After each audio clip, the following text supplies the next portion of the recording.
do 6 stupňov. Na východné Slovensko dorazí oblačnosť s zarážkami až popoludní. Aj to bude väčšinou smieriť, iba v južných častiach čakajte dážď alebo dážď so snehom. Teplota vystúpi na 2 až 5 stupňov. Za uplynulých 24 hodín pribudlo najviac snehu v Nižších Tatrách, miestami až do 5 cm. Situáciu na horách však znepríjemňoval nárazový vietor, ktorý sa neupokojí ani zajtra. Ten v stredných polohách bude fúkať rýchlosťou okolo 40 km za hodinu a vo vysokých polohách môže nárazom dosahovať až silu búrlivého vetra. Tak dúfajme, že nenapácha žiadne škody. Počasie sa teda v horších oblastiach výrazne nezmení, má byť oblačno až zamračené, na podhorí bude pršať, v stredných polohách očakávame dážď so snehom. Snežiť má až od nadmorskej výšky 1500 metrov. Tam sa bude teplota pohybovať okolo -2 stupňov. K večeru hranica sneženia klesne zhruba na 600 metrov. Vo štvrtok má byť podobne, teda zo zamračenej oblohy bude na horách snežiť po celý deň. Okrem toho sa mierne ochladí. Vie predpoveď sa zajtra zmení na trojku, a to je mierna záťaž. Dni sa nám po zimnom slnokraku postupne prehodzujú, veď ako sa hovorí, na nový rok osvatačný krok. Zajtra vyjde slnko od 7 hodine až 44 minúte a zapadne 9 minút o 16 hodine.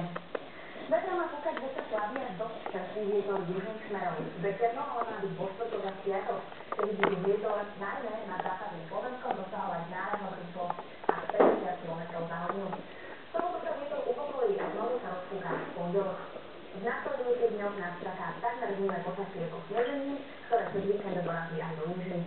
Vo štvrtok sa na nás chystá ďalší frontálny systém, ktorý sa postará o zamračené počasie a na väčšine územia má aj snežiť. Pričom výrazne bude snežiť najmä na severe.